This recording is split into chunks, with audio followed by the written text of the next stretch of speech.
जी अस्सलाम वालेकुम। कैफे आज के लेक्चर का आगाज करते हैं। लेक्चर नंबर है हमारा 92। आज के लेक्चर में हम प्रीवियस रिप्रेजेंटेशन का टॉपिक किया था, उसके कुछ क्वेश्चंस थे वो डिस्कस करेंगे। फिर इसके बाद हम रिप्रेजेंटेशन के रिमेनिंग कंसेप्ट्स आज के लेक्चर में स्टडी करेंगे।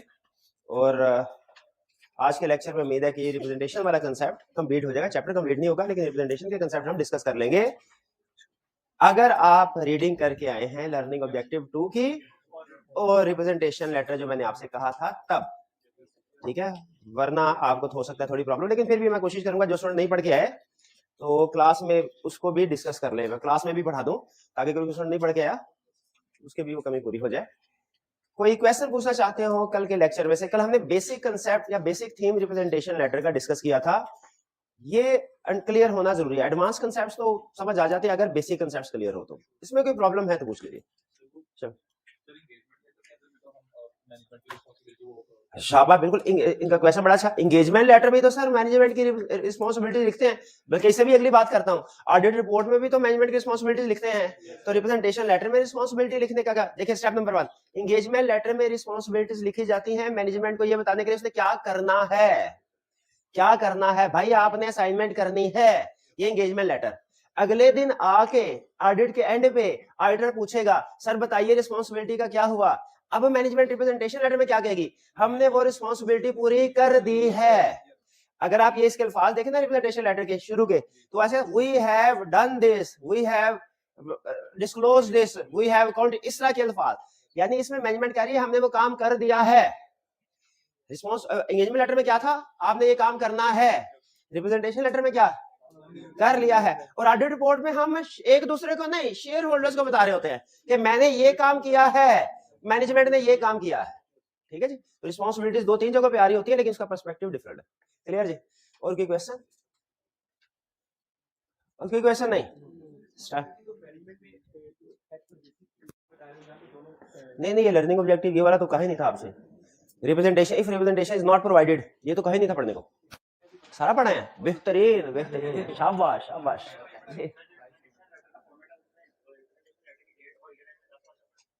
10 साल का फर्क है। ये टाइपिंग एरर होगा, मुझे बता दीजिएगा। उनका जो ऑडिट है रिप्रेजेंटेशन लेटर में 10 साल का फर्क है। ये टाइपिंग एरर होगा। मुझे क्लास का कल को कोई और भी चीज थी, मैंने किसी स्टूडेंट से कहा था क्लास के बाद बताइएगा, वो नहीं बताया किसी ने मुझे। तो इस तरह की जो छोटी मोटी चीजें हैं ना, है तो वैसे बड़ी चीज। 10 साल का फर्क थोड़ा बता दिया गया। चलिए पहले question, explain the purpose of a written representation letter. दो पर्पस। एक, मैनेजमेंट अपनी रिस्पांसिबिलिटीज कंफर्म करती है कि कर दी है, एक्सेप्ट नहीं करती। एक्सेप्ट किसमें किया था? कंफर्म करती है कि हमने कर दी। यानी और ये रिस्पांसिबिलिटी कौन सी? ओवरऑल वाली, फाइनेंशियल स्टेटमेंट प्रिपरेशन वाले, ऑडिटर को इंफॉर्मेशन प्रोवाइड करने, ओवरऑल रिस्पांसिबिलिटीज की बात कर दी। दूसरा पर्पस होता है सपोर्ट करना एविडेंस को। अच्छा, ये लफ्ज सपोर्ट बहुत अहम है। इसमें ऐसा कंसेप्ट छुपा है जो आगे चल के केस स्टडी बन जाता है कि एक है सपोर्टिंग एविडेंस, एक है सफिशिएंट एविडेंस। दोनों में फर्क है। सफिशिएंट एविडेंस का मतलब कि मजीद काम करने की जरूरत नहीं। सपोर्टिंग एविडेंस का मतलब सपोर्ट तो कर रहा है लेकिन अभी कंप्लीट नहीं है, और भी काम करना है। तो रिप्रेजेंटेशन लेटर का मतलब क्या है? ये सपोर्टिंग एविडेंस है। ठीक है जी। यानी इसमें जो भी इंफॉर्मेशन मैनेजमेंट हमें कम्युनिकेट कर रही है, कंफर्म कर रही है, हमने उसको लायदा से अपने प्रोसीजर के जरिए भी वेरीफाई करना है।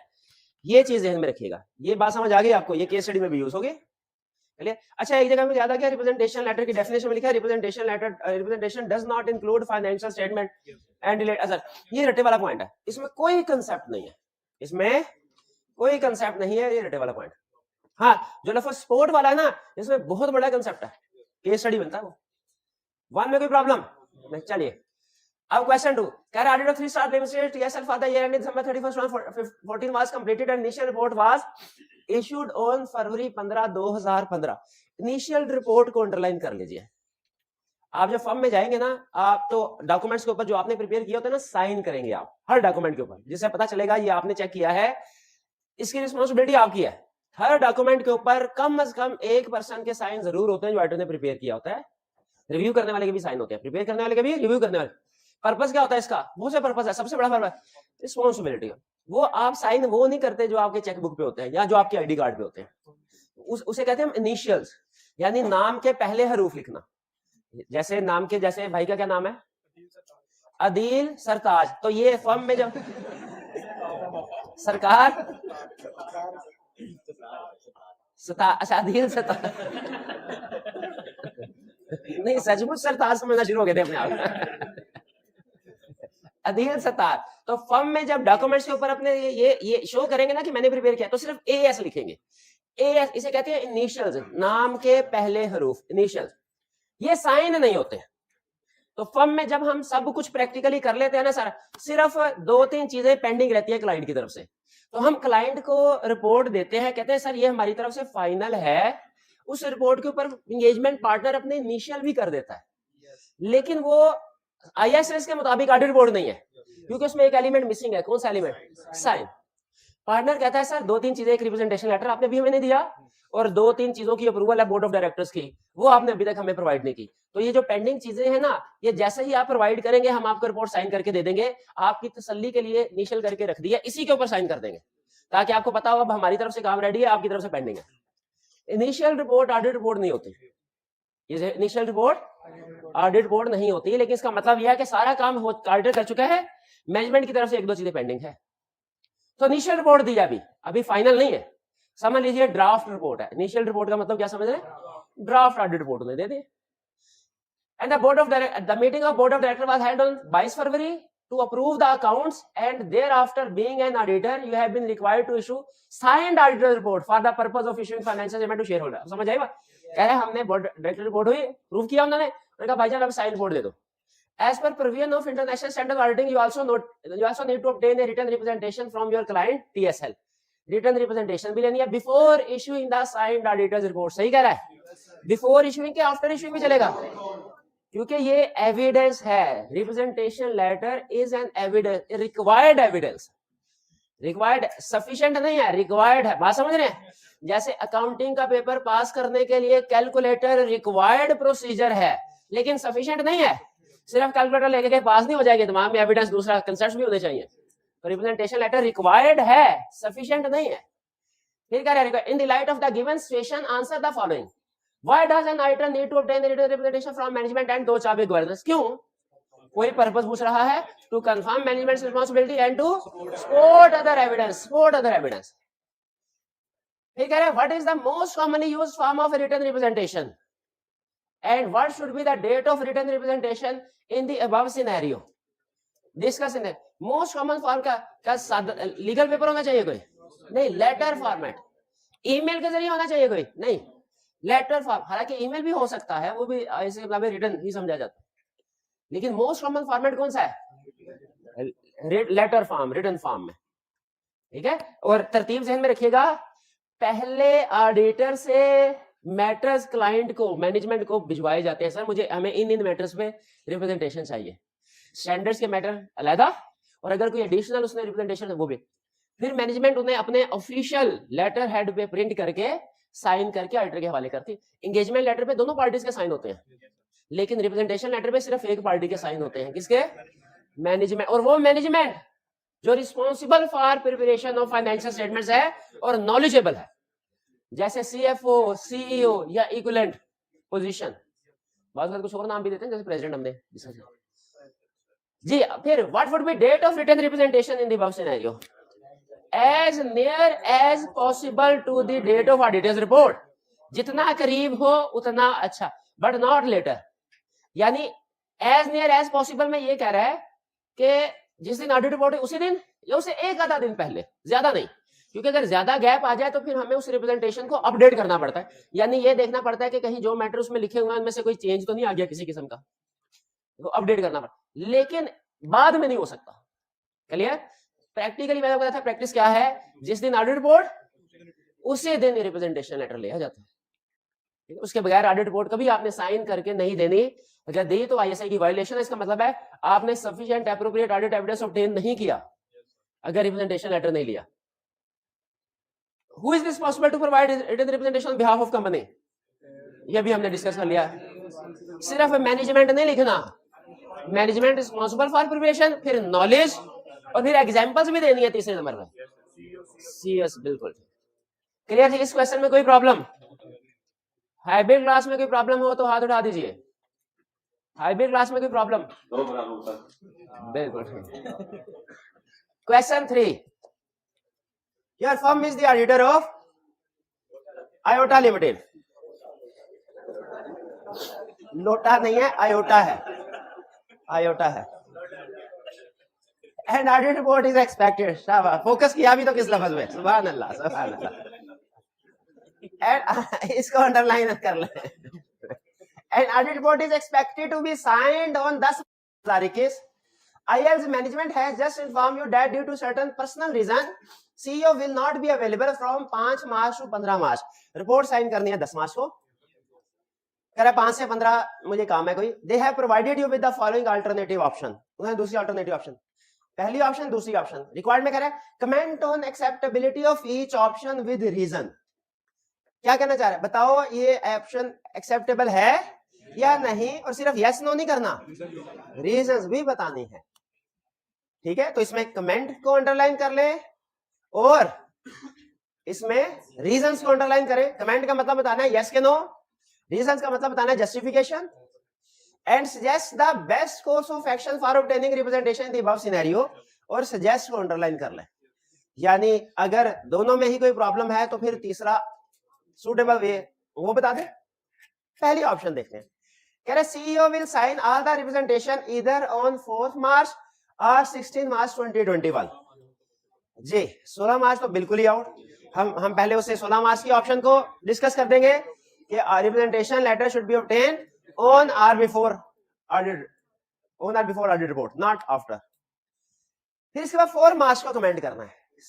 1 हफ्ते का फर्क है, क्या 1 हफ्ता पहले ही रिप्रेजेंटेशन लेटर लेना अप्रोप्रिएट? ये भी ज्यादा, देखिए 1-2 दिन तक चलता है क्योंकि इसमें ज्यादा सिग्निफिकेंट चेंजेस नहीं होंगे, लेकिन 1 वीक में हो सकता है कोई लीगल केस का डिसीजन हो जाए, हो सकता है कोई और इवेंट आ जाए, सब्सिक्वेंट इवेंट भी कोई अगर हो सकते हैं, तो इसीलिए यहाँ पे ये भी सूटेबल नहीं है, ये ऑप्शन वैलिड। हाँ, अगर एक रास्ता है 4 मार्च को रिप्रेजेंटेशन लेटर ले लिया जाए और 10 मार्च को उसे अपडेट करवा लिया जाए, क्लियर, लेकिन 10 मार्च को वो है ही नहीं, इसका मतलब ये ऑप्शन भी वैलिड नहीं, रूल आउट होगी। ठीक है जी, पहली ऑप्शन में हम दोनों डेट्स के ऊपर कमेंट करना है, 16 मार्च में भी और 4 मार्च में भी, दोनों की रीजन अलग-अलग बता दी, you acceptable. Next, CEO will call on 10 March 2021 to the engagement partner and will verbally confirm all the representation required by auditor.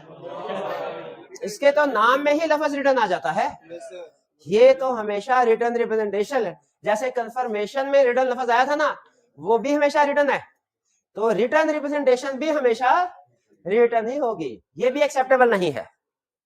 तो फिर एक्सेप्टेबल क्या है? अब तीसरा रास्ता, एक्सेप्टेबल क्या है? पहले भाईजान अपनी डेट ठहर जाए, छुट्टियां एक्सटेंड कर, लेट कर ले, पोस्टपोन कर दें, 10 तारीख को चला जाए। अगर नहीं जा सकता 10 तारीख को, फिर रिपोर्ट की डेडलाइन को एक्सटेंड कर दें, वो भी नहीं कर सकता, तो जो मोस्ट प्रोबेबल और एक रीजनेबल सिचुएशन नजर आ रही, वो क्या? उसकी एब्सेंस में other persons who are responsible for preparation of financial statement and are knowledgeable, वो रिप्रेजेंटेशन दे दें, जिनमें सीएफओ, बिल्कुल डायरेक्टर भी कर सकते हैं, डायरेक्टर्स भी रिप्रेजेंटेशन लेटर को साइन कर सकते हैं, कुछ रिप्रेजेंटेशन इंफॉर्मेशन डायरेक्टर से रिलेटेड भी हो सकती है। जी हाँ जी बिल्कुल, नहीं सारे डायरेक्टर्स नहीं, सारे डायरेक्टर का साइन करना जरूरी नहीं है, कोई 1 या 2 डायरेक्टर्स भी अगर साइन कर दें तो वो ऑन बिहाफ ऑफ बोर्ड ही समझा जाएगा। हाँ मैनेजमेंट, लेकिन रिप्रेजेंटेशन मैनेजमेंट और 2-4 भी गवर्नेंस दोनों से ली जा सकती है, दोनों। हाँ जी, रिलेटिव पार्टी में था ना मैनेजमेंट और 2-4 भी गवर्नेंस, दोनों से रिप्रेजेंटेशन। शाबाश, बी क्लियर जी। वो प्रैक्टिकल सॉल्यूशन है कि हम डिस्क्लेमर ऑफ ओपिनियन या फिर क्या disclaimer of opinion practical solution है? नहीं, ये तो हमारा लास्ट कोर्स ऑफ एक्शन होगा ना। जैसे अगर हमें वो लिखना चाहे, एक लाइन सिर्फ लिख सकते हैं कि अगर हमारे इन ऑप्शंस में से कोई भी एक्सेप्टेबल नहीं है क्लाइंट के लिए, तो फिर चूंकि हमें एविडेंस रिप्रेजेंटेशन लेटर नहीं मिला एविडेंस, तो डिस्क्लेमर ऑफ ओपिनियन दिया जाए। ये बिल्कुल ऐसे ही है, डिस्क्लेमर ऑफ ओपिनियन यहाँ पे एक ऑप्शन के तौर पे लिखना, जैसा कोड ऑफ एथिक्स में हम सेफगार्ड बताते थे, तो उसमें बात जगहों पे आता था विड्रॉ फ्रॉम एंगेजमेंट, तो वो नॉर्मली हमने नहीं, आप देखें वो किसी एक्सट्रीम किस्म की सिचुएशन में विड्रॉल की ऑप्शन है, हर सिचुएशन में वो विड्रॉल की ऑप्शन डिस्कस नहीं करता।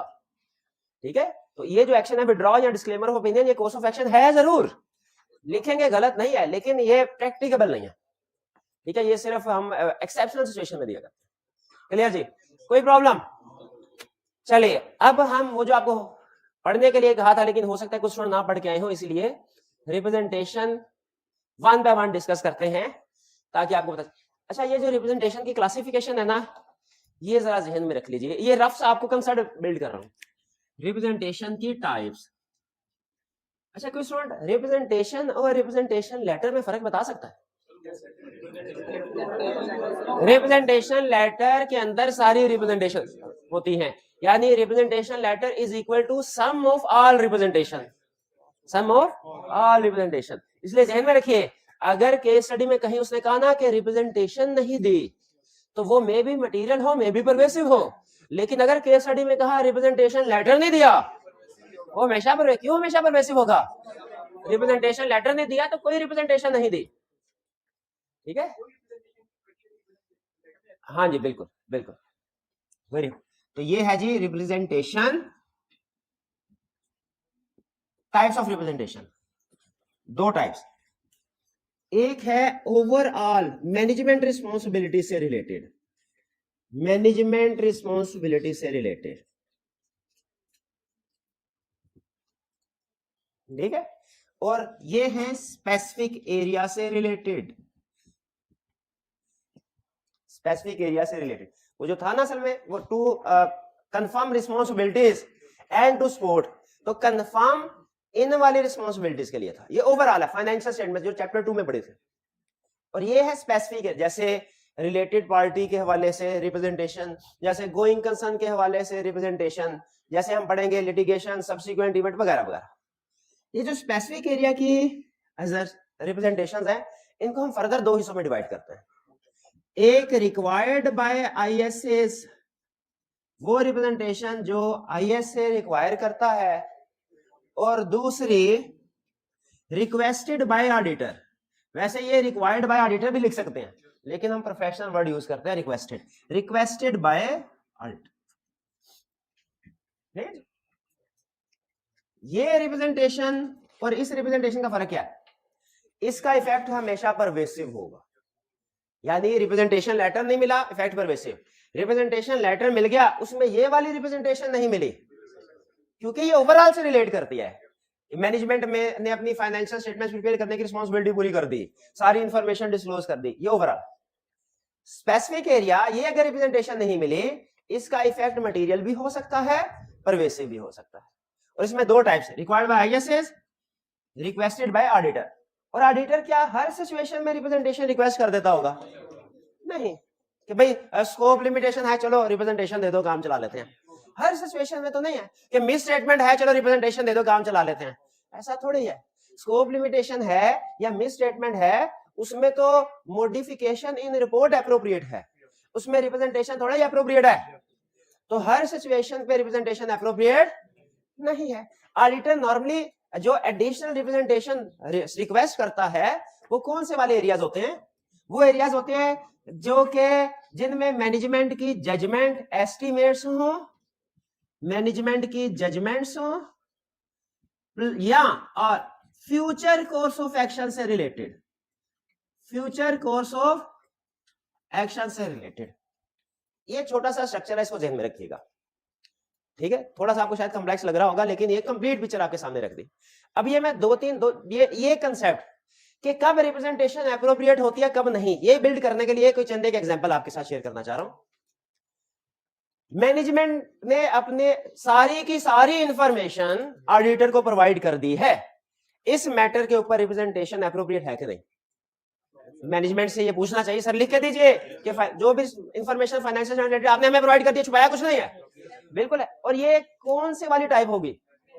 Management responsibility over. अच्छा, क्या मैनेजमेंट से रिप्रेजेंटेशन लेनी चाहिए कि जितने भी रिलेटेड पार्टी रिलेशनशिप और ट्रांजैक्शन थी फाइनेंशियल स्टेटमेंट में भी डिस्क्लोज कर दिया, नंबर 1। नंबर 2, ऑडिटर को भी बता दिया, ये भी कर सकते हैं। अच्छा, ये भी रिप्रेजेंटेशन एप्रोप्रिएट है। अच्छा, ये किस टाइप से है? स्पेसिफिक। हालांकि आपको पता है एग्जामिनर का स्टाइल वो टाइप्स की तरफ नहीं जाता, वो टाइप आपसे पूछेगा नहीं कि ओवरऑल है कि स्पेसिफिक है, बताओ रिक्वायर्ड बाय आईएसए है कि ऑडिटर की जजमेंट पे डिपेंड करता है, बताओ इसका ताल्लुक फाइनेंशियल स्टेटमेंट से है कि ऑडिटर से। देखिए रिस्पांसिबिलिटी दो तरह की है ना, मैनेजमेंट फाइनेंशियल स्टेटमेंट प्रिपेयर करना, ऑडिटर को इन्फॉर्मेशन प्रोवाइड करना। तो कुछ रिप्रेजेंटेशन फाइनेंशियल स्टेटमेंट से रिलेट कर रही होंगी, जैसे जो मैं रिलेटेड पार्टी की क्लासिक एग्जांपल दी आपको, इसमें दो रिप्रेजेंटेशन आपने नोट किया, एक रिप्रेजेंटेशन फाइनेंशियल स्टेटमेंट के हवाले से कि मैनेजमेंट रिलेटेड पार्टी को उधर डिस्क्लोज कर दिया, और एक है ऑडिटर के हवाले से, ठीक है। तो रिप्रेजेंटेशन एप्रोप्रिएट कब होगी, ये अगर आईएसए रिक्वायर करते हैं रिप्रेजेंटेशन एप्रोप्रिएट, अगर आईएसए रिक्वायर नहीं करते तो जो जजमेंट में ऑडिटर ने क्या देखना है, जिन एरियाज में जजमेंट्स हो, अनसर्टेनिटी वगैरह, उनमें रिप्रेजेंटेशन एप्रोप्रिएट है, और जिनमें फ्यूचर कोर्स ऑफ एक्शन हो उनमें एप्रोप्रिएट है। क्लियर? अच्छा, अब इसके बाद जैसे इसके अलावा और एग्जाम्पल, क्या मैनेजमेंट ने डेप्रिसिएशन रिकॉर्ड नहीं की, इसके ऊपर रिप्रेजेंटेशन एप्रोप्रिएट है? नहीं है तो मिस स्टेटमेंट है, इस पे तो क्वालिफाइड ओपिनियन एप्रोप्रिएट है, मोडिफाइड रिपोर्ट एप्रोप्रिएट, रिप्रेजेंटेशन थोड़ी एप्रोप्रिएट है। रिपेयर एक्सपेंस में एविडेंस ही कोई नहीं है, क्या इसके ऊपर रिप्रेजेंटेशन एप्रोप्रिएट है? नहीं है। अच्छा, अगली एग्जांपल सुने, केस स्टडी से भी एग्जांपल उठा रहा हूं, ये भी एग्जांपल केस स्टडी वाले थे। अगली एग्जांपल सुने, मैनेजमेंट ने इन्वेस्टमेंट को शॉर्ट टर्म में क्लासिफाई किया, हमने कहा क्यों, उन्होंने कहा सर हमारी इंटेंशन है जैसे ही प्राइस बढ़ेगी 2-4 महीनों में इसको बेच देंगे। क्या रिप्रेजेंटेशन एप्रोप्रिएट है? इसमें एप्रोप्रिएट है, क्योंकि मैनेजमेंट की इंटेंशन, मैनेजमेंट की जजमेंट उनके फ्यूचर कोर्स ऑफ एक्शन से, फ्यूचर प्लान से रिलेट करता है, ठीक है। अच्छा, मैनेजमेंट ने फैक्ट्री क्लोज की, उसमें फिक्स एसेट्स को रीवैल्यूड अमाउंट पे शो करवाया, हमने कहा ये रीवैल्यूएशन तुमने करवाई क्यों, मैंने कहा सर इसलिए हमने इसको सेल करना है, करंट एसेट में भी क्लासिफाई किया है, क्या इस वाले रीवैल्यूएशन के ऊपर रिप्रेजेंटेशन एप्रोप्रिएट है? बिल्कुल एप्रोप्रिएट है। तो इस तरीके से क्या आप जज कर लेंगे कि रिप्रेजेंटेशन किस सिचुएशन में। देखिए, सबसे पहला तो आपकी ज्यादातर जो केस स्टडीज है ना, वो तो 2 पॉइंट से ही सॉल्व हो जाएगी कि रिप्रेजेंटेशन एप्रोप्रिएट है कि नहीं। पहला point, if it is required by ISS it is appropriate, अगर रिप्रेजेंटेशन रिक्वायर्ड बाय आईएसए कोई भी केस आ गया, रिप्रेजेंटेशन एप्रोप्रिएट है। दूसरा, अगर मिस स्टेटमेंट या स्कोप लिमिटेशन है, रिप्रेजेंटेशन नॉट एप्रोप्रिएट। हाँ, अगर दरमियानी सिचुएशन आ जाए कि मिस स्टेटमेंट, स्कोप लिमिटेशन भी नहीं है और आईएसएस वाली लिस्ट में भी नहीं है, फिर आपने अपनी जजमेंट अप्लाई करनी है कि क्या इस सिचुएशन में जजमेंट्स अनसर्टेनिटीज हैं, क्या ये मैनेजमेंट के future course plan of action से रिलेट करता है, उसकी बेस पे आप डिसाइड करेंगे एप्रोप्रिएट है या। क्लियर जी? तो ये मैंने आपको एक केस स्टडी सिखा दी जिसमें आईकैप ये पूछता है कि बताइए in following situation whether representation is appropriate or not. उसके लिए आपको क्या याद होना चाहिए, लिस्ट के किस जगह पे रिप्रेजेंटेशन आईएसए ने कहा हुआ है। अब जैसे ये लिस्ट आपके सामने, ये भी आपके काम आएगी, लेकिन इसमें सिर्फ ये हेडिंग केस स्टडी, बाकी पढ़ लीजिए ताकि आपको पता हो याद क्या करना है, सिर्फ हेडिंग। रिप्रेजेंटेशन का ओवरऑल रिस्पांसिबिलिटीज पे रिप्रेजेंटेशन ऑब्टेन करनी चाहिए। ओवरऑल रिस्पांसिबिलिटीज क्या मराद है, whether management has fulfilled its overall responsibility for preparation of financial statement, यही तो है। जब हम ओवरऑल रिस्पांसिबिलिटी की बात करते हैं तो इससे रिलेटेड कोई स्पेसिफिक एरिया नहीं है। आपको ये चैप्टर 2 में बता दिया था कि कुछ रिस्पांसिबिलिटीज ओवरऑल है, कुछ एरिया स्पेसिफिक है ओवरऑल। अच्छा, इसके बाद फ्रॉड, क्या फ्रॉड के हवाले से, अच्छा इसमें ना आपके जो टॉपिक पढ़ चुके हैं ना आप, उनकी रिवीजन भी हल्की सी होती जाएगी। क्या आप सोचे कि क्या उस टॉपिक में मैंने ये कंसेप्ट पढ़ा था? फ्रॉड में क्या हमने पढ़ा था कि मैनेजमेंट एक्सेप्ट करे कि उसकी रिस्पांसिबिलिटी, मैनेजमेंट की रिस्पांसिबिलिटी है, internal control primary responsibility management की है, और फिर they have disclosed their knowledge of fraud और any allegation of fraud to auditor. Fraud के हवाले से भी दो रिप्रेजेंटेशन, एक कि वो अपनी रिस्पांसिबिलिटी एक्सेप्ट करें कि फ्रॉड के हवाले से सर हम रिस्पांसिबल है, प्राइमरी रिस्पांसिबिलिटी हमारी है, और दूसरा वो आपको याद है प्रोसीजर में हम इंक्वायरी करते थे, उससे इंक्वायरी कर, अब वो प्रोसीजर पूछ लो आपसे फ्रॉड वाले, चलो ठीक है नहीं पूछते, आगे चलते। अच्छा, ये आईएसएस के नंबर लिखे हुए हैं, आईकैप ने आज तक आईएसए के नंबर के साथ क्वेश्चन नहीं पूछा, लेकिन ये सिर्फ इसलिए अगर आप कभी फ्री टाइम में या ये पेपर के बाद फारिग हो तो ये इससे क्या होगा, ये आपके स्कैफ को सीफैप के दरमियान में ट्रांजिशनल फेज है। अगर आपको ये नंबर याद आ रहा ना, फर्ज कीजिए नंबर, सिर्फ नंबर, तो आपका समझ लीजिए सीफैप की बेस 12 हो जाएगी। 50% सिलेबस सेम है, 50% सिलेबस सेम है, लेकिन एडवांस लेवल पे तो 50% नहीं है। तो ये नंबर जो है ना आपको ट्रांजिशनल फेज में बहुत हेल्प करेगा, अगर हो सके याद करें, नहीं तो कोई मसला नहीं है, कोई प्रॉब्लम नहीं है। हाँ, ये सिर्फ एक पढ़ लेके इसका, लेकिन लाजमी नहीं। आईकैप ने आज तक कभी क्वेश्चन नहीं पूछा आपने, इतने पास पेपर किया, आप बताते हैं। एसीसीए वाले कभी कभी पूछते हैं, लेकिन उसमें भी नंबर इररिलेवेंट होता है, आपने नोट किया। आप नंबर को बिल्कुल इग्नोर करके रिक्वायरमेंट देखें ना, रिक्वायरमेंट समझ आ जाएगी। तो फर्स्ट कीजिए, पेपर में अगर कोई नंबर यूज कर भी लेता है तो ये भी अगली बात भी कंफर्म है क्या कि अगर आप उसको इग्नोर करके रिक्वायरमेंट को पढ़ेंगे, आपको हर चीज समझ आ रही होगी लिखना क्या है। इसके बाद non compliance with laws and regulation, ये हमारे सिलेबस में नहीं है। इसमें हम मैनेजमेंट से पूछते हैं, सर आपने कोई लॉ की वायलेशन की है, लॉ की वायलेशन तो की है तो हमें बता दें। Management had disclose non compliance with laws and affected financial order, disclose करते हैं मैनेजमेंट क्या कि नहीं।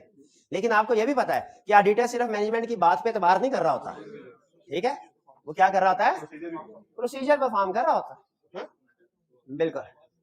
अच्छा, non compliance with laws and regulation हमारे सिलेबस में नहीं है, इसका छोटा भाई हमारे सिलेबस में है, non compliance with loan agreement, debt covenant. अगर non compliance with debt covenant हो, वो क्या होता है, मिस स्टेटमेंट, क्वालिटेटिवली मटेरियल, ठीक है, याद है ना।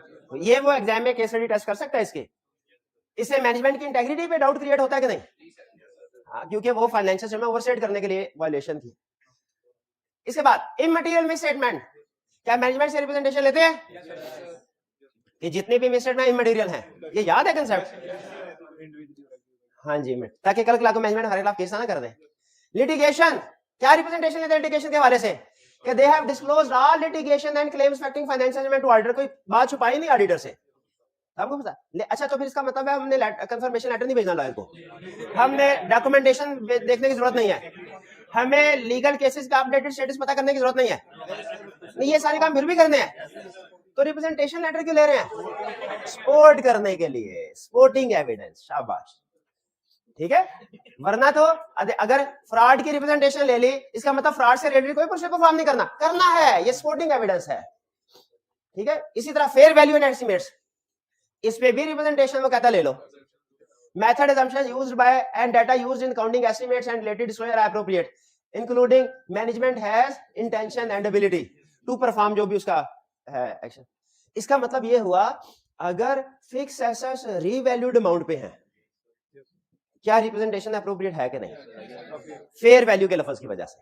फेयर वैल्यू के साथ इसकी एग्जांपल लिखना चाहें तो लिख लें, रीवैल्यूएशन ऑफ फिक्स एसेट्स।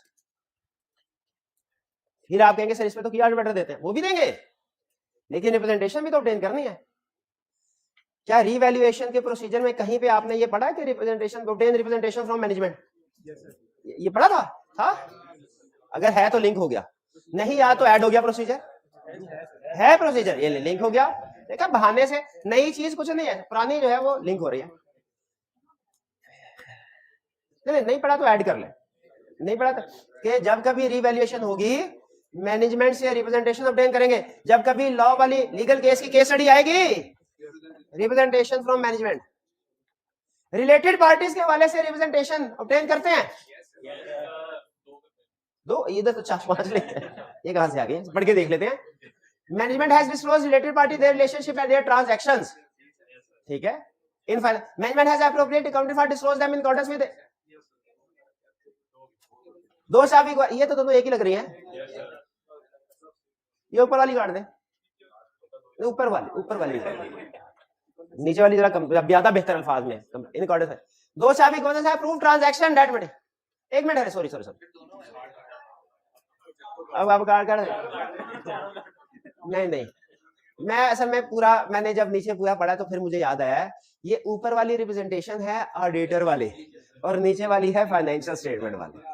इसके एंड में कटिंग की बजाय इसके एंड में लिखना है टू ऑडिटर, यानी जो पहले वाले ना, management has disclosed related parties their relationship and transactions to auditor लिखना था, काट दिया आपने,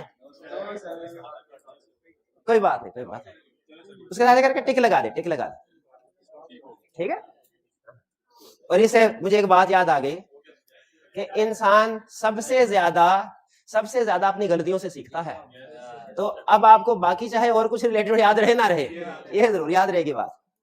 बहरहाल चले, मैनेजमेंट हैज एप्रोप्रिएटली काउंटेड, ये भी हो गया दो, भाई ये दो थी, बाकी कहां से आ गई, दो साबिक governance have approved a transaction that material effect finance, हां ये अप्रूवल की बात में थे, लेकिन इसमें उधर तो उसने रिप्रेजेंटेशन नहीं, चले कोई बात नहीं, लेकिन है रेलेवेंट पॉइंट लिखा हुआ था ये, चलो ठीक है।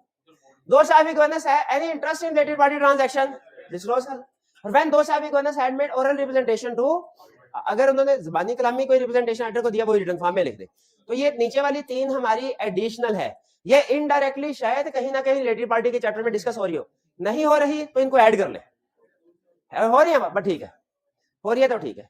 यानी आपकी रिलेटेड पार्टी के हवाले से टोटल रिप्रेजेंटेशन कितनी हो जाएगी, यानी मैनेजमेंट से ये भी पूछेंगे उधर डिस्क्लोज कर दिया भाई, हमें भी बता दिया भाई, अप्रूवल भी ले ली, डायरेक्ट 2 चाबी गवर्नेंस अप्रूवल लेनी होती है रिलेटेड पार्टी की, भाई अप्रूवल भी ले ली।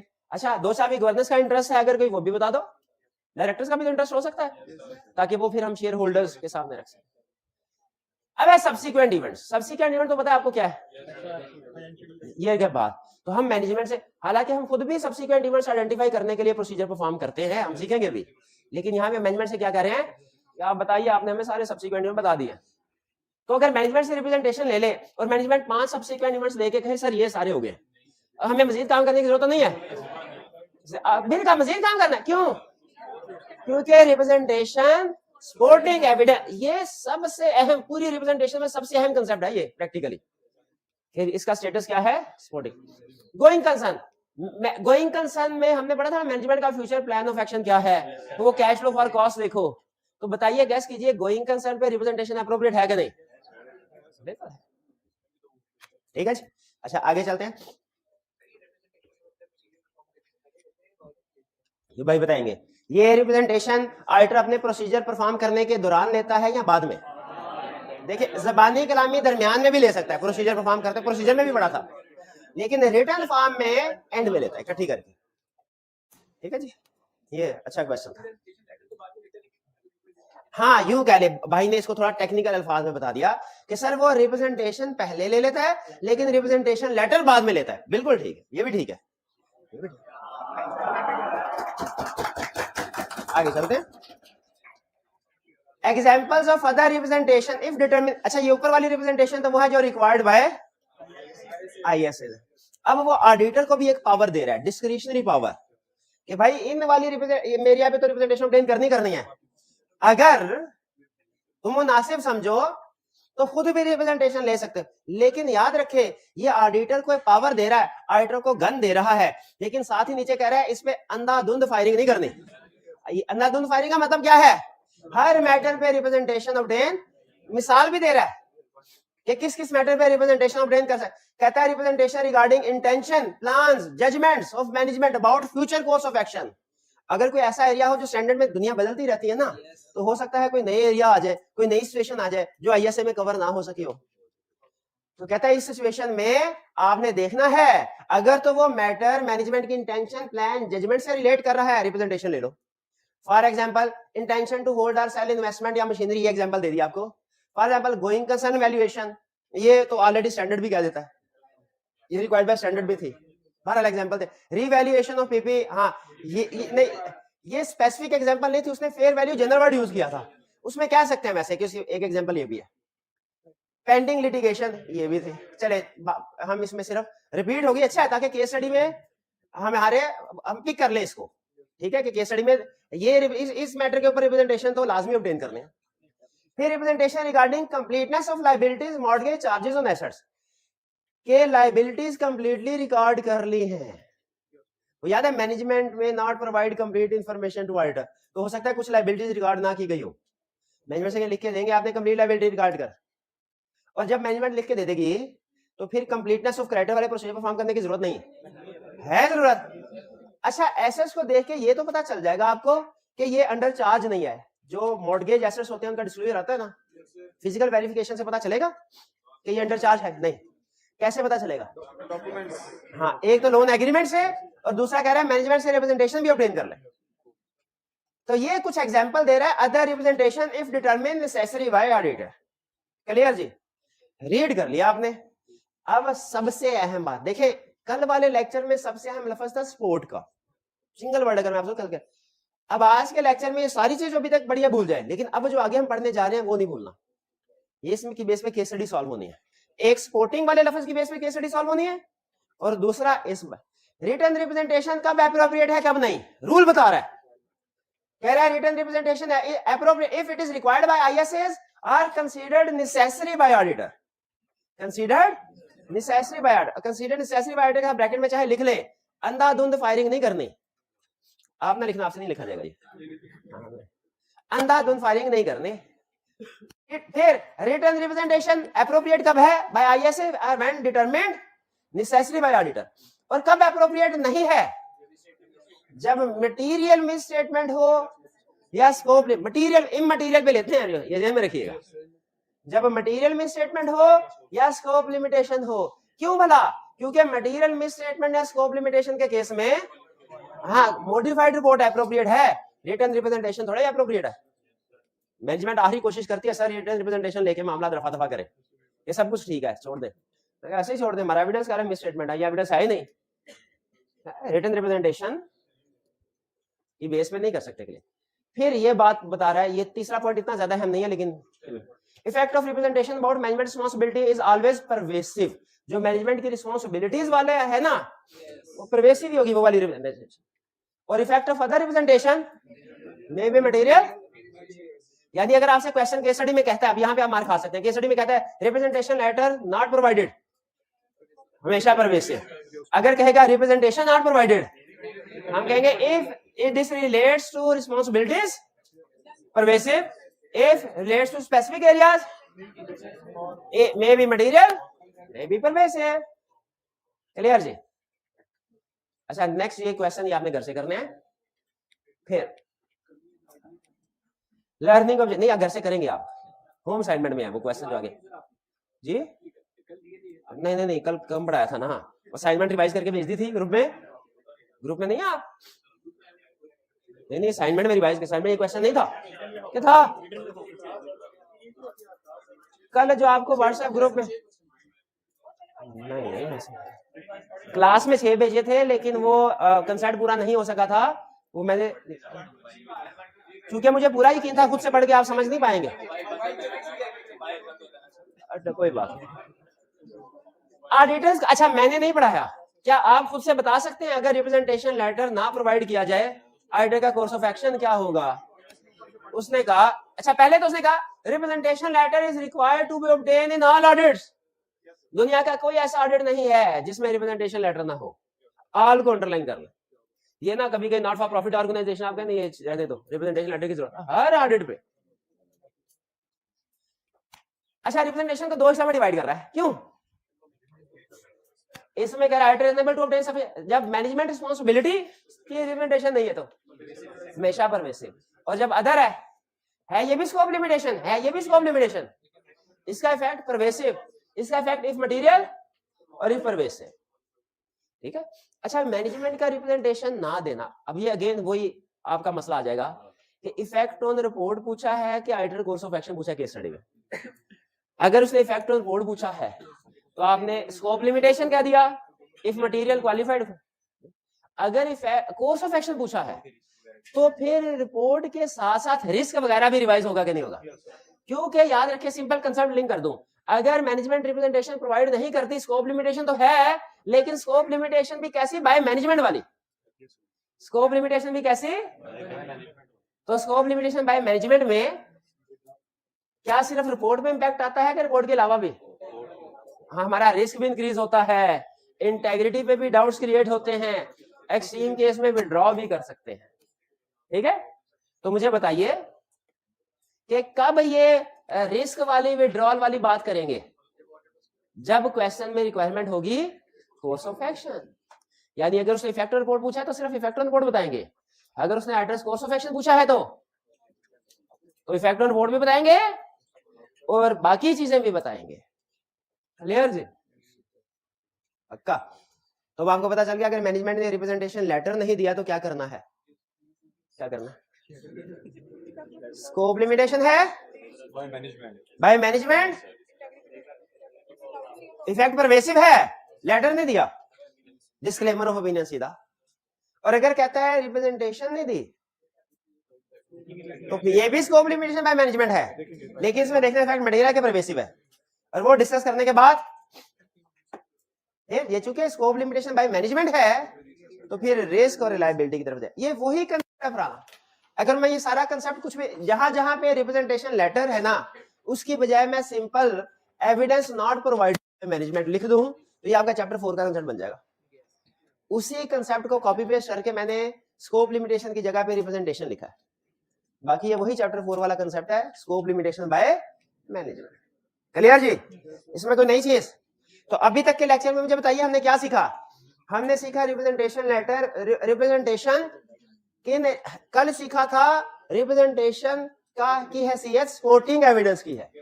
आज हमने पहले ये सीखा किन सिचुएशन में रिप्रेजेंटेशन एप्रोप्रिएट है, किन में नहीं है, मेन कंसेप्ट ये। और फिर हमने ये सीखा अगर रिप्रेजेंटेशन मैनेजमेंट एप्रोप्रिएट है लेकिन मैनेजमेंट प्रोवाइड नहीं करती फिर क्या करना है, ये समझ रहे हैं? अभी तक रिप्रेजेंटेशन में हमने काम की चीजें 3 ही बड़ी सीखी हैं, बाकी कंसेप्ट आगे एक्सप्लेनेशन है। पहला, रिप्रेजेंटेशन का हैसियत सपोर्टिंग एविडेंस की है, सफिशिएंट एप्रोप्रिएट नहीं है। दूसरा कि कब रिप्रेजेंटेशन एप्रोप्रिएट है कब नहीं, हमने सीखा जब रिक्वायर्ड बाय आईएसएस है या when considered by necessary to appropriate है, वरना नहीं। फिर हमने सीखा कि अगर रिप्रेजेंटेशन एप्रोप्रिएट है और मैनेजमेंट प्रोवाइड ना करे तो फिर कोर्स ऑफ एक्शन क्या होगा। हाँ जी बिल्कुल, जब डिस्क्लेमर ऑफ ओपिनियन देंगे रिप्रेजेंटेशन लेटर ना हमें मिला इस वजह से तो इंटेग्रिटी को भी रीअसेस करेंगे। अच्छा अब यहाँ पे क्वेश्चन ये है कि जब डिस्क्लेमर ऑफ ओपिनियन ही दे दिया तो अब इंटेग्रिटी का करना क्या है? इंटेग्रिटी नेक्स्ट ईयर के लिए, अगले साल के लिए रिफंड नहीं होना। और अगर 2-3 साल बाद हमें फिर दोबारा अप्रोच किया उन्होंने तो हम देखेंगे क्या वही मैनेजमेंट है या बदल गई है। अगर तो वही मैनेजमेंट से कहें ना भाईजान सॉरी अभी नहीं। हाँ जी अच्छा हाँ जी, ये वाला पॉइंट जो है ना, ये इंटेग्रिटी ये ऊपर भी आएगा, बिल्कुल आएगा, इंटेग्रिटी वाला पॉइंट ऊपर भी आएगा। क्लियर जी? अब आगे चलते हैं। अब है रिलायबिलिटी ऑफ एविडेंस। अच्छा ये रिलायबिलिटी वाली बात नहीं कर रहे, नहीं फॉर्मेट वही चीजें हैं, फॉर्मेट दोबारा नहीं पढ़ा रहा, दोबारा पढ़ ले चले रिवाइज हो जाएगा, खुला टाइम है हमारे पास। इसमें आप नोट, अच्छा वो भाई वो बता देना मुझे 10 साल का फर्क। अच्छा 2 साल, ठीक है। लेटर हेड देखे कंपनी का, ठीक है। एग्जाम में भी आपका रिप्रेजेंटेशन लेटर का फॉर्मेट इसलिए रखा है आपके सामने बुक में कि एग्जाम में हो सकता है आपको कोई रिप्रेजेंटेशन लेटर देके कि इसमें से गलतियां निकालो, तो आपने देखना है कहीं कोई रिक्वायर्ड रिप्रेजेंटेशन मिसिंग तो नहीं है, ठीक है, या इसमें जो रिप्रेजेंटेशन आनी चाहिए वो सही तरीके से आई है कि नहीं, ठीक है। वो दो एरर या मिशन, 2 तरह की मिस्टेक्स होती है ना, या तो वो कोई ना कोई रिप्रेजेंटेशन मिस करवा देगा या कोई रिप्रेजेंटेशन लिखी होगी उसको घुमाएगा, ठीक है। अच्छा ये देखिए नोट करें, क्लाइंट का लेटर हेड है, डेट आनी चाहिए, डेट अगर नहीं है, अगर उसने क्वेश्चन में आपको फॉर्मेट दे दिया डेट नहीं है तो ये भी एरर है। और डेट कौन सी होनी चाहिए, एक और भी प्रॉब्लम है, नहीं वो ठीक है, डेट रिपोर्ट वाली होनी चाहिए या उससे एक आधा दिन पहले। ये फर्म का नाम, address, dear sir this provided in connection with your audit of financial statement ABC company for the year ended, ये इंट्रोडक्टरी लाइन है, for expressing opinion whether financial statement are presented fairly, introductory line according with IFRS, ठीक है। We confirm that to the best of our knowledge and belief, having made such inquiries as we considered necessary for the purpose of appropriately informing our, वो कह रहा है कि आपको ये representation letter देने से पहले ना हमने अपने to the best of knowledge and belief inquiries वगैरह कर ली है और हम मुतमिन है कि हम जो आपको बता रहे हैं वो ठीक है। फिर उसने ये रिप्रेजेंटेशन बताई है अबाउट फाइनेंशियल स्टेटमेंट, यानी जिनका ताल्लुक फाइनेंशियल स्टेटमेंट से है, और वो रिप्रेजेंटेशन जिनका ताल्लुक, जैसे एक एग्जांपल लेते हैं, ये भी एक क्लासिफिकेशन हमारे सामने आ गई कि रिलेटिंग टू फाइनेंशियल स्टेटमेंट कौन सी है, और रिलेटेड पार्टी में 2 रिप्रेजेंटेशन थी ना, देखिए आ रही है, एक 3 related party relationship transaction have been appropriate counted for disclosing in accordance with requirements of applicable financial reporting framework. ये किससे रिलेट कर रही थी, सही कैटेगरी में है। फिर ये इंफॉर्मेशन प्रोवाइडेड टू ऑडिटर में भी है रिलेटेड पार्टी, ये भी थर्ड है। We have disclosed to you identity, disclose to you पहले लिखा फाइनेंशियल स्टेटमेंट में, डिस्क्लोज आपको बता दिया, ठीक है, are related party of which we are aware. Management की ओवरऑल रिस्पांसिबिलिटी देखिए यही है कि management has full responsibility for preparation of financial statement according with applicable financial reporting framework provided with all relevant information and all transactions included. ये overall responsibility क्या है, वही चीजें रिपीट हो रही हैं। अच्छा ये कहां पे पढ़ी आपने, क्या ये सेकंड वाली पढ़ी है, significant assumption and counting estimates are reasonable, ये टिक करें, देखें है उधर लिस्ट में है, टिक करते जाए, चले पढ़ ही रहे हैं साथ साथ टिक करते जाए। रिस्पांसिबिलिटी वाली हो गई, आपने देखना कौन सी मिसिंग है, अगर कोई है। सिग्निफिकेंट असम्पशन एस्टिमेट ये आ गया, फेयर वैल्यू एंड एस्टिमेट्स। अच्छा एक क्वेश्चन में उसने कहा था डेप्रिसिएशन के ऊपर, क्लाइंट ने डेप्रिसिएशन रिकॉर्ड की है, इसमें रिप्रेजेंटेशन देनी चाहिए कि नहीं?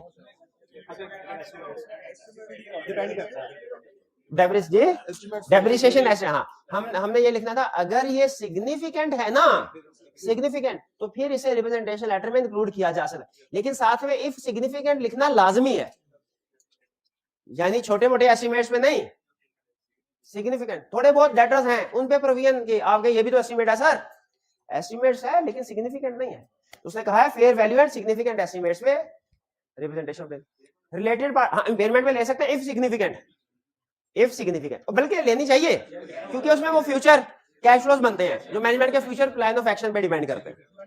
हाँ जी बिल्कुल, डेवलपमेंट, हाँ डेवलपमेंट में भी रिप्रेजेंटेशन है, शाबाश, ये तो आप बहुत अच्छा समझ गए। डेवलपमेंट में मैं क्यों बोला, डेवलपमेंट में उसके क्राइटेरिया में है इंटेंशन टू कंप्लीट या सेल, वो भी इंटेंशन पे डिपेंड करता है, शाबाश। डेवलपमेंट का बैंक्स नए नोट नहीं दे रहे आज का, अरे बंद चल दे रहे नहीं, कोई नेक्स्ट असेसमेंट सिस्टम करेंगे जैज कैश का, on the spot Jazz Cash का। All event subsequent to the date of financial statements, ये सब्सिक्वेंट इवेंट वाले थे रिप्रेजेंटेशन, ठीक कर लें फिर इसको भी। Effect of uncorrected misstatements are immaterial both individually, हाँ ये अच्छा, ये इमटेरियल मिस स्टेटमेंट बार बार कह रहा हूं, आप किसी ने ये नहीं कहना कि सर ने सिखाया था मिस स्टेटमेंट हो तो रिप्रेजेंटेशन एप्रोप्रिएट है, नहीं सर ने ये नहीं सिखाया था, इमटेरियल मिस स्टेटमेंट हो तो एप्रोप्रिएट है, मटेरियल मिस स्टेटमेंट हो तो रिप्रेजेंटेशन एप्रोप्रिएट, उसमें तो क्वालिफिकेशन एप्रोप्रिएट है। फिर representation about information provided to item, we have disclosed to you the result of assessment of risk of fraud, risk of fraud के ऊपर रिप्रेजेंटेशन एप्रोप्रिएट है, देखिए लिस्ट में था, लगाए टिक, इसको भी उधर भी लगा दे, इधर we have disclosed to you all information, ये दोनों आ गए, रिस्क फ्रॉड से रिलेटेड दोनों इंफॉर्मेशन आ गए, यानी मैनेजमेंट ऑडिटर को रिस्क ऑफ फ्रॉड भी बताती है और अगर कोई फ्रॉड सामने आया हो वो भी बताती है। वी हैव डिस्क्लोज्ड टू, ये रिलेटेड पार्टी तो कर लिया ऊपर, we have disclosed to all non non compliance with laws and, वो भी कौन सी वाली नहीं है, लिटिगेशन और गोइंग कंसर्न, लिटिगेशन तो हाँ और गोइंग कंसर्न, ठीक है, ये भी होनी चाहिए। तो ये आपने एक एरर आइडेंटिफाई की, ये मिसिंग है, फिर एक आपने डेट का एरर, दो एरर आपने इसमें आइडेंटिफाई कर दी है, शाबाश शाबाश। अच्छा लिटिगेशन कोई है ही नहीं तो फिर भी हम ये लिख सकते हैं कि मैं डिस्क्लोज रिप्रेजेंटेशन देके कोई लिटिगेशन नहीं है, जैसे अगर मैनेजमेंट कहे कि सर हमारी कोई रिलेटेड पार्टी नहीं है तो उसे अपने प्रोसीजर भी परफॉर्म करेंगे, उससे रिप्रेजेंटेशन के अब ये लिख के दो कि कोई रिलेटेड पार्टी नहीं। अच्छा साइन सही लोग कर रहे हैं, साइन भी तो देख ले, ये ना अकाउंट्स ऑफिसर कर रहा हो, ये ना हो head of internal audit department कर रहा हो, अगर इंटरनल ऑडिट डिपार्टमेंट साइन कर रहा है तो ठीक है क्या? नहीं। अच्छा अब दो कंसेप्ट्स हैं, एक छोटा सा कंसेप्ट है जो आई कैब ने कभी टेस्ट नहीं किया, बुक में है, और एक है बहुत ही अहम केस स्टडी का कंसेप्ट, बताने दोनों है, पहले कौन सा बताऊं? बहुत ही अहम बता दो, ठीक है, इसको फिर फिलहाल आप एंडिंग कर दें।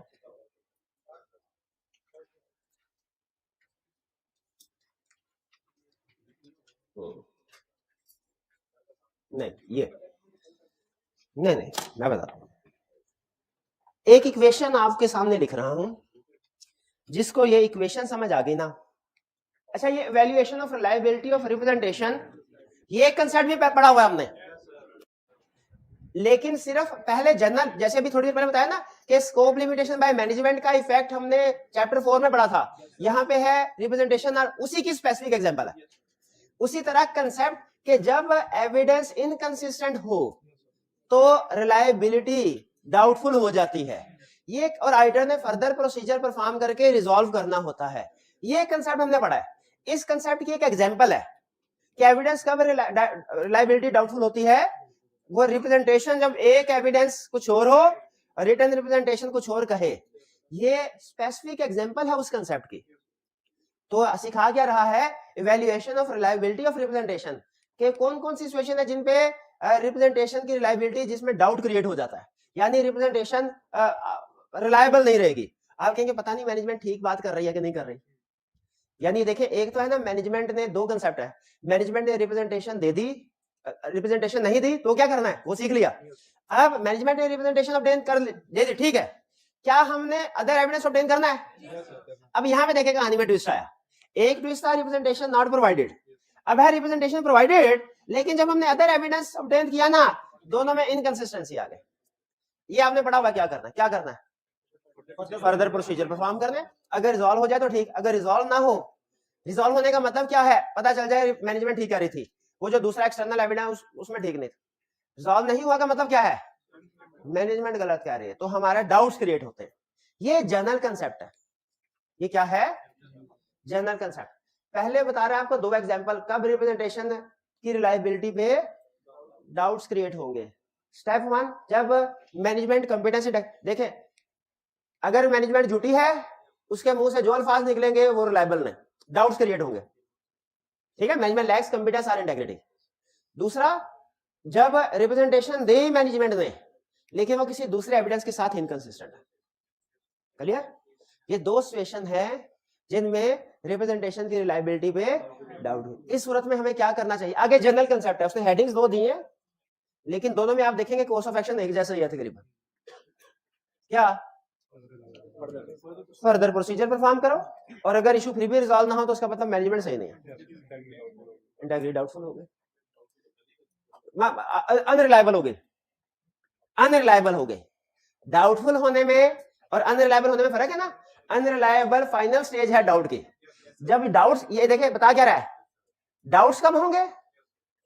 डाउट्स होंगे तो क्या करना है? और अगर डाउट्स क्लियर नहीं होते, अनरिलायबल है, तो क्या करना है? ये समझ लो, उसने हमें 3 स्टेप्स में कंसेप्ट बता दिया। ठीक, इसमें वो जनरल बातें हैं, इसलिए मैं इनको नहीं डिस्कस कर, कई दफा पढ़ी हुई है। रिलायबिलिटी पढ़ ले। अगर मैनेजमेंट में कॉम्पिटेंस इंटेग्रिटी नहीं है, ऑर्डर कहेगा अच्छा रिप्रेजेंटेशन डाउटफुल है, और सिर्फ ये वाला केस डाउटफुल नहीं है, तुम्हारी मैनेजमेंट एक झूठ बोला, दूसरे झूठ भी बोल सकते हैं, हमारा दूसरे एविडेंस पे भी रिलायबिलिटी कम हो जाएगी, और रिस्क ऑफ मैनेजमेंट में सिर्फ हाई आइटर एक्सट्रीम केस में विड्रॉ कर सकता है। सिंपल। ठीक है, यानी साबित हो गया मैनेजमेंट ने कोई झूठ बोला है हमसे, तो उसकी सिर्फ वही रिप्रेजेंटेशन पे डाउट क्रिएट हुआ कि जो इन जनरल उसने बाकी एरिया में रिप्रेजेंटेशन दी होगी, उसमें भी डाउट। यही कह रहा है एक्सट्रीम केस में विड्रॉ कर ले पहले में। दूसरे में कह रहा है मैनेजमेंट कंपिटेंट इंटेग्रिटी है, लेकिन फर्ज कीजिए इनिशियल हमारी सेशन है, ठीक है मैनेजमेंट, लेकिन फर्ज कीजिए कोई दूसरा एविडेंस हमें मिला जो इसके साथ इनकंसिस्टेंट है। मैनेजमेंट ने कहा कि इसको केस एग्जांपल ना बता दो, इस वाले की if written representation is inconsistent, ये समझ आ गया ना? इसकी केस स्टडी है। अब देखिए आज का तीसरा सबसे अहम कंसेप्ट बताने जा रहा हूं। 3 आज का कल था, फिर से एक अहम है स्पोर्टिंग वाला, दूसरा था रिप्रेजेंटेशन एप्रोप्रिएट है कि नहीं, और तीसरा आर्टिकल्स रिप्रेजेंटेशन नॉट प्रोवाइडेड। अब आपको बताने जा रहा हूं 4, और ये प्रोबेबली सबसे आसान लेकिन सबसे अहम कंसेप्ट है। अगले 5 मिनट अगर आप पूरा फोकस होकर मुझे दे देंगे ना, कंसेप्ट नहीं बढ़ जाएगा। देखिए कुछ चीजें ऐसी होती है ना भी समझ आए ना, जैसे फर्ज कीजिए आप घर में बैठे हैं, आप ये भी मिलती जुलती चीजें रट्टा लगाए निकले, ये इतना अहम नहीं है। जो अहम है वो कंसेप्ट आपको मैं साथ साथ बता रहा हूं। अब जो कंसेप्ट बता रहा हूं ये इंतहाई अहम है, इससे आपको ये कंसेप्ट समझने में भी हेल्प मिलेगी। ये कंसेप्ट समझ, हमने ये पढ़ा representation alone is not sufficient appropriate, अकेली सफिशिएंट एप्रोप्रिएट नहीं है क्योंकि सपोर्टिंग है। तो फिर सवाल ये पैदा होता है सफिशिएंट एप्रोप्रिएट एविडेंस है क्या? इसका जवाब सुन ले। सफिशिएंट एप्रोप्रिएट पूरा फोकस हो गया अगले 5 minute. Sufficient appropriate audit evidence is equal to written representation तो है ही, रिटन रिप्रेजेंटेशन तो है ही, प्लस अदर एविडेंस भी ऐड होगा ना, तो अदर एविडेंस नीचे लिख ले which is expected to exist, यानी जो नॉर्मली हुआ करता है, विच इज एक्सपेक्टेड, ये ना भी लिखे तो चलेगा क्योंकि हर चीज का कुछ ना कुछ एविडेंस होता है। ये दोनों मिलेंगे फिर सफिशिएंट एप्रोप्रिएट एविडेंस होगा। एक भी मिसिंग है। क्लियर? अब सुनिए, अब कहें sir please explain with the help of examples. ये इक्वेशन आपके देखे पूरे रिप्रेजेंटेशन को टेक्निकली आपने समझना होना, दो अल्फाज हैं जो इसके कंसेप्ट जो खुद मगज उसको निकाल के बाहर ले आएंगे। एक है sport, sporting representation, sporting evidence है, और दूसरा है ये इक्वेशन। ये दो अल्फाज दो चीजों पे ग्रिप है, इंशाल्लाह more than 80% case study solve हो जाएंगे। पहली चीज, पहली एग्जांपल, क्लाइंट ने कहा सर रिटन रिप्रेजेंटेशन ये सर अदर एविडेंस नहीं है, रिपेयर एक्सपेंस गुम हो गया, रिपेयर वाउचर गुम हो गया, एक्सपेंस था, रिप्रेजेंटेशन है, लिख के देते हैं कि ये एक्सपेंस जेन्युइन है, क्या सफिशिएंट एप्रोप्रिएट एविडेंस आ गया। अच्छा ये केस स्टडी में पूछेगा आपसे, सिचुएशन बदल देगा लेकिन कंसेप्ट कहेगा सर अदर एविडेंस नहीं, रिप्रेजेंटेशन ले लें, अदर एविडेंस नहीं, कसम खा के आपको कह देते सब कुछ ठीक है, ठीक है, नहीं स्कोप लिमिटेशन है, if material qualified, if pervasive, आगे वो जो भी बेसिस वगैरह की आर्गुमेंट वगैरह वगैरह की आर्गुमेंट नहीं आएगा। दूसरा केस, उसने कहा सर अदर एविडेंस है, आपने रिलेटेड पार्टी पे प्रोसीजर नहीं सारे परफॉर्म कर लिए, सब्सिक्वेंट डिविडेंड के प्रोसीजर नहीं परफॉर्म कर लिए, गोइंग कंसर्न के प्रोसीजर नहीं, लायर को कंफर्मेशन लेटर नहीं भेज दिया, अदर एविडेंस है सारा, तो हमारी रिप्रेजेंटेशन की क्या जरूरत है, यही तो आपने चेक करना है, क्या सफिशिएंट एप्रोप्रिएट एविडेंस है, क्या है ये स्कोप लिमिटेशन है। कोई माइका लाल जो बता सके फर्स्ट भी स्कोप लिमिटेशन है, सेकंड भी, दोनों में फर्क क्या है। हाँ, फर्स्ट वाली सादा स्कोप लिमिटेशन है, सेकंड वाली स्कोप लिमिटेशन बाय मैनेजमेंट है, इसमें इंटेग्रिटी पे भी कमेंट करना है, इसमें उसमें सिर्फ रिपोर्ट पे कमेंट करना, इसमें रिपोर्ट प्लस इंटेग्रिटी पे कमेंट करना। और ट्विस्ट तो आया अब, ये पॉइंट आया अब, क्या रिप्रेजेंटेशन भी है, रिटर्न एविडेंस भी है, अदर दोनों इनकंसिस्टेंट है। एग्जाम्पल, मैनेजमेंट से कहा सर ये इन्वेस्टमेंट रखी है शॉर्ट, ये लॉन्ग टर्म रखी है, क्यों, उन्होंने कहा सर ये लॉन्ग टर्म साल रखेंगे, इस कंपनी को सब्सिडी बनाएंगे एक ना एक। हमने कहा इंटेंशन है, ये स्टैंडर्ड ने कहीं पे रिक्वायर्ड में तो नहीं लिखा हुआ, चलो जाने देते हैं, रिप्रेजेंटेशन नहीं लेते, सही फैसला है, future plan of course of action है, रिप्रेजेंटेशन ये ले रिप्रेजेंटेशन, ये सर। और ये रंड के बाद हमने देखा, अभी 2 हफ्ते ही गुजरे थे, साल खत्म हुए, पता चला पैसे आए हैं, कहां से आए हैं, बेच दी इन्वेस्टमेंट, अब एविडेंस भी है, इन्वेस्टमेंट बेच दी, एविडेंस भी है, रिटर्न रिप्रेजेंटेशन भी है, दोनों इनकंसिस्टेंट है, यही केस है। अब बताइए इस केस में आप नोट कीजिए, इसमें इफेक्ट ऑन रिपोर्ट नहीं है, इसमें क्या आएगा, इसमें स्कोप लिमिटेशन थी, इसमें scope limitation plus others problem, इसमें स्कोप लिमिटेशन नहीं आएगी, क्यों नहीं आएगी, एविडेंस है, मसला ये नहीं एविडेंस नहीं है, मसला एविडेंस इनकंसिस्टेंट है, तो इसमें स्कोप लिमिटेशन कभी नहीं आएगी, स्कोप लिमिटेशन नहीं आएगी, फिर क्या आएगा, अदर प्रोसीजर। हम कहेंगे हम इसको रिजॉल्व करने की कोशिश करेंगे, नहीं रिजॉल्व हुआ, मैनेजमेंट की इंटेग्रिटी डाउटफुल, हमारा रिस्क इंक्रीज हो जाएगा। आप एक दफा पढ़ के देखें, if written representation is inconsistent with other evidence, इसको पढ़ के देखें, इसमें वो आपको यही बातें करता नजर आएगा, फर्दर प्रोसीजर परफॉर्म करो, रिजॉल्व करो, रिपोर्ट पे मजाल है एक लफ्ज भी बोले, नहीं बोलेगा, auditor shall discuss the matter with management and shall perform further procedure to resolve the matter, ये तो करना ही है, इनकंसिस्टेंट पूछना है ना, क्या मसला है, कहां दूसरी बात, if matter remains unresolved auditor shall reassess competence integrity of management and shell evaluate its effect on representation in general. अगर झूठी साबित कहां पे इफेक्ट ऑन रिपोर्ट नहीं होना चाहिए, क्यों रिपोर्ट पे नहीं है, आप ओपिनियन मॉडिफाई क्यों नहीं कर सकते, एविडेंस तो दे दिया, विड्रॉ करना कर ले, रिपोर्ट मॉडिफाई नहीं कर सकते, एविडेंस दे, भाई बात समझ आ रही है आपको। ये दो चीजें रिटन रिप्रेजेंटेशन में केस स्टडी में आपको हेल्प करेंगी, बार बार बता रहा हूं, कोई वजह है तो बता रहा हूं। एक आपको इसको आपने ये इसको छोड़ दे, ये कम दर्जे की है, इसको याद कर ले, ये तो इजी है ना, इसका थर्ड समझ आ गया, ये ऑटोमेटिकली समझ आ जाएगा, ये सिचुएशन इसका थर्ड वाली ही है, क्लियर जी। स्कोप लिमिटेशन मिस स्टेटमेंट भी तो नहीं, क्योंकि इनकंसिस्टेंट है।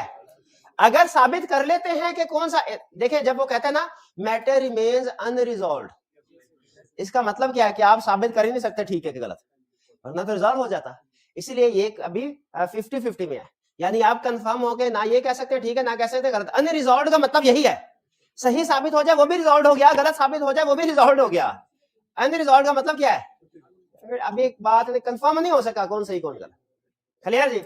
तो इसमें सबसे अहम चीजें, 3 चीजें आपने ध्यान में रखनी है। सपोर्ट का एविडेंस, लिस्ट इसलिए ताकि अप्रोप्रिएटनेस डिसाइड कर सके, और ये इक्वेशन।